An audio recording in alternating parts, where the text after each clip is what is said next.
दोस्तों, पुलिस के दो बहुत बड़े अधिकारी, छोटे मोटे नहीं, जिले लेवल के अधिकारी नहीं बल्कि मंडल लेवल के अधिकारी, जिनके ऊपर चार चार पांच पांच जिलों का कार्यभार हो, वो एक चौराहे से कुछ दूर पर जाते हैं और जाने के बाद जहां पे चौराहा पड़ता है, एक चौराहा आता है, उस चौराहे पे रुकते हैं और वहां से लगातार शाम का समय होता है, ट्रकें गुजर रही थी। अब उनमें से एक ट्रक को रुकवाते हैं। कई ट्रकों को पहले हाथ दिया जाता है लेकिन ट्रकें नहीं रुकती हैं।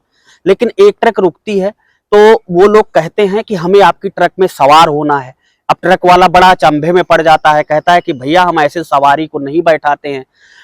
और आगे पुलिस की चेकिंग भी होती है चौराहे पे, तो वो पुलिस वाले पकड़ लेंगे, अभी पैसा वगैरह लेते हैं। तो वो दोनों अधिकारी कहते हैं कि ऐसा है कि आपसे कोई पैसा नहीं लेगा, आप बिल्कुल परेशान और निश्चिंत रहो इस बात के लिए, आप मुझे ट्रक पे बैठा लो बस। अब वो ट्रक ड्राइवर फिर अचंभे में पड़ जाता है, कहता है कि साहब माफ कीजिएगा, आप चाहे जो भी हो, मैं आपको ट्रक में अपने नहीं बैठा सकता हूं।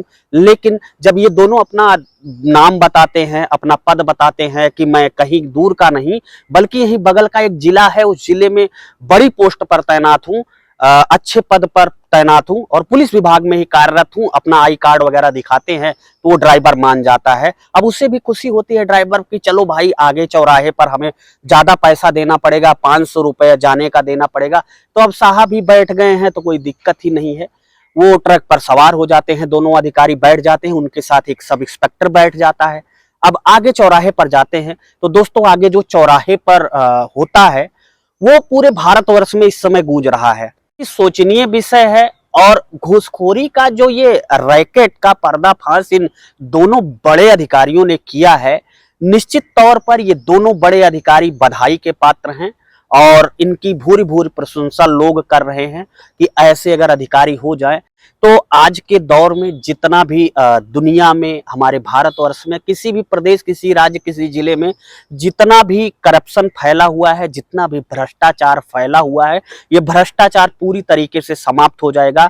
हालांकि जैसे कि आपको पता है, ये भ्रष्टाचार की जड़ें ना बहुत नीचे तक फैली होती हैं। जड़ें आज से नहीं, 15 अगस्त 1947 को देश आजाद हुआ था, उसके बहुत साल पहले से फैली है और शायद बहुत सारे कारण इसके पीछे हैं कि जब भी कोई बड़ा अधिकारी आता है, इनका पर्दाफाश करना चाहता है, तो कुछ दिन के लिए वो हाईलाइट होता है, उसके बाद जो नीचे चंगू मंगू बैठे रहते हैं वो फिर अपने रैकेट को, अपने उस घूसखोर रूपी, अपने उस भ्रष्टाचार रूपी पेड़ को धीरे धीरे फिर से सींच कर हरा कर देते हैं। दोस्तों आखिर कहाँ की है कहानी? दोस्तों आखिर ऐसा क्या हुआ कि पुलिस के दो बड़े अधिकारियों को बस का कंडक्टर बनना पड़ा? दोस्तों आज की जो सच्ची कहानी है, ये सच्ची कहानी है उत्तर प्रदेश का एक जिला पड़ता है बलिया। बलिया के पास तैनात थे आईपीएस वैभव कृष्ण। वैभव कृष्ण के पास कई लोग शिकायत लेके लगातार, जिनके पास ट्रकें होती हैं, ट्रक का बिजनेस करते हैं, मालवाहक वाहन होते हैं, कई बार लोग जाते हैं, उनसे शिकायत करते हैं कि साहब फला चौकी के पास हमसे 500 रुपया अवैध वसूली की जाती है। अब जब कई बार वो उनको शिकायत मिलती है, तब पहले तो वो हल्के में लेते हैं, सोचते हैं कि कोई बात नहीं, इसी छोटा मोटा मैटर होगा, छोटा मोटा मामला होगा। लेकिन जब शिकायतें लगातार आती हैं कि भाई इस तरीके की बात है, तो वो अपने बड़े अधिकारियों को, उच्चाधिकारियों को सूचित करते हैं। अब जब उच्चाधिकारियों तक ये बात पहुंचती है, क्योंकि उच्चाधिकारियों के पास भी ट्रक मालिकों के फोन जाना शुरू हो गए थे, तो दोनों अधिकारी आपस में मिलते हैं और दोनों अधिकारी एक मीटिंग बनाते हैं। मीटिंग बनाने के बाद कई टीमें गठित की जाती हैं। कई टीमों का गठन होने के बाद लोगों को, पुलिस वालों को, जो अधिकारी थे वो सिविल ड्रेस में आते हैं और पुलिस की 3-4 टीमें गठित की जाती हैं। 3-4 टीमें गठित होने के बाद इस काम को पूरी बारीकी से, पूरी अच्छी तरीके से अंजाम दिया जाता है। दोनों पुलिस अधिकारी, बलिया का एक जगह पड़ती है भरौली, भरौली चौराहे पर पुलिस की चेकिंग हो रही थी, क्योंकि किसी को मालूम नहीं था कि आज जो है वो रेड पड़ने वाली है, आज पुलिस के दो बड़े अधिकारियों का छापा पड़ने वाला है।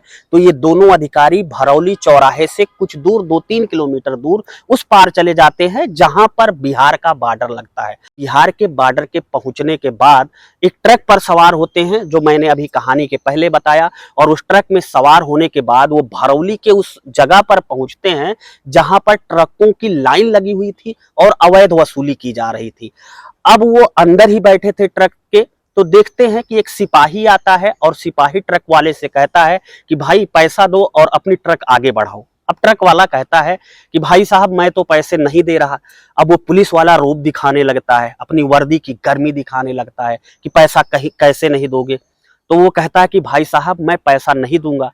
अब जब ऐसा सुनता है पुलिस वाला तो उसे गुस्सा आ जाता है। उसके हाथ में डंडा था, वो डंडा निकाल के जैसे ही ट्रक के ड्राइवर को मारने की कोशिश करता है, उधर से घूम कर जाता है ड्राइवर के पास, वैसे ही दोनों आईपीएस अधिकारी और ट्रक में ही सवार एक सब इंस्पेक्टर जो दोनों आईपीएस अधिकारी के साथ थे, ट्रक से कूद जाते हैं। और कूदने के बाद जैसे ही सिपाही जानता है कि ये 3 लोग इकट्ठे कूदे हैं, तो उसको क्या पता था कि ये हमारे ही विभाग के उत्तर प्रदेश पुलिस के 2 बहुत बड़े अधिकारी हैं। उसे आपस में तकरार करने के जैसे ही 1 मिनट के अंदर मूड में आता है, वो देखता है कि उसकी तरफ से वहां जो लोकल के गुंडे थे जो पुलिस के साथ वसूली करते थे, वो लोग इन तीनों अधिकारियों के पीछे पड़ चुके हैं।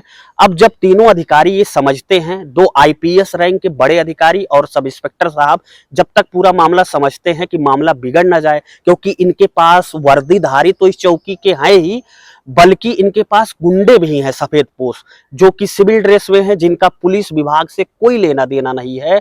जब वो सारी मामला को जान जाते हैं, क्योंकि वो बड़े अधिकारी थे, तो तुरंत ही वो अपना आई कार्ड दिखाते हैं। और जैसे ही पुलिस वाला जो घूस मांग रहा था 500 रुपए, जैसे ही वो ये समझ पाता है कि हमारे विभाग के इसी जिले में तैनात एडीजी और डीआईजी साहब हैं, वैसे उसकी हालत बिल्कुल गंभीर हो जाती है। वो थरथरा कर कांपने लगता है। वो समझ नहीं पाता है कि आखिर ऐसा कैसे हो गया।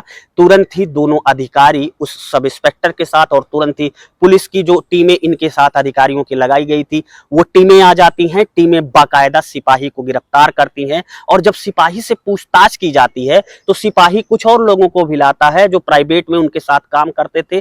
चौराहे पर कई लोग आ जाते हैं, कई लोगों को गिरफ्तार किया जाता है। और जब पुलिस उनसे पूछताछ करना शुरू करती है तो वो कहते हैं कि साहब हमने ये जानबूझकर नहीं किया, हमारा रोज का काम है, मैं इसे यहीं पर जो थाना पड़ता है उसके थाना अध्यक्ष के कहने पर करता हूं। दोनों अधिकारी उस थाने का नाम पूछते हैं तो सिपाही बताता है कि साहब उस थाने का नाम है नरही। अब दोनों पुलिस अधिकारी अपने दल बल के साथ और अपनी टीमों के साथ सादा ड्रेस में बलिया के नरही थाने में जाते हैं। नरही थाने में जैसे पहुंचते हैं तो पता चलता है वहां के जो एसओ हैं, सर्किल ऑफिसर हैं, थाना अध्यक्ष हैं पन्ने लाल, उनको पहले से ही किसी पुलिस वाले ने या उनके किसी आदमी ने फोन कर दिया था कि ऐसा ऐसा मामला है, तो भाग चुके हैं। हालांकि पुलिस अधिकारी पूरे थाने में घुसते हैं और थाने का बारीकी से निरीक्षण करते हैं। कई मोटरसाइकिल, 35,000 कुछ रुपया नगद बरामद होता है और एक डायरी बरामद होती है, जिस डायरी में बाकायदा थाना अध्यक्ष द्वारा नोट किया गया था किस ट्रक से किस दिन कितने रुपए लेने हैं। और उस डायरी के हिसाब से पर डे उस भरौली चौराहे से जहां से ट्रकें पास होती थी और पुलिस वाले अवैध वसूली करते थे ड्राइवरों से, करीबन 1000 ट्रक पास होती थी और हर ट्रक से 500 रुपया लिया जाता था। कहने का मतलब पुलिस थाने का, एक पुलिस थाने की जो कमाई थी अवैध, वो 1-2 लाख नहीं बल्कि प्रतिदिन की 5 लाख रुपए थी। इस हिसाब से अगर जोड़ा जाए तो महीने का 15 लाख और पूरे साल का 60 लाख रुपया हुआ।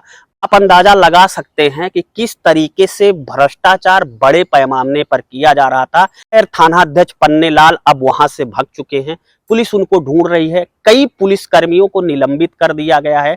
लेकिन सबसे बड़ा सवाल कि थाना अध्यक्ष नरही पन्ने लाल लगभग 2 साल से ज्यादा समय से एक ही जगह पर थाना अध्यक्ष बना हुआ था, जबकि अभी लोकसभा का चुनाव आया और चुनाव के दौरान बहुत सारे अधिकारियों के थाना अध्यक्षों के स्थानांतरण हुए, लेकिन अंदर तक पकड़ होने के कारण नरही थाना अध्यक्ष पन्ने लाल का ट्रांसफर नहीं हुआ। जाहिर सी बात है इसके पीछे अगर कड़ियों का खुलासा किया जाएगा और ये देखा जाएगा कि वास्तव में कौन कौन से लोग संलिप्त थे, तो बहुत सारे अधिकारियों के, बहुत सारे नेताओं के नाम आने अभी बाकी हैं। आपको क्या लगता है कि इस पुलिस के 2 बड़े अधिकारियों के सजग होने से भ्रष्टाचार के मामले उत्तर प्रदेश या किसी भी प्रदेश में कम हो जाएंगे? क्योंकि इनसे पुलिस के वो अधिकारी या किसी भी विभाग के समस्त अधिकारी एक बार संज्ञान में लेंगे, उनके जानकारी में पूरा मामला आएगा, तो क्या सतर्क होंगे? क्या भ्रष्टाचार कम हो पाएगा?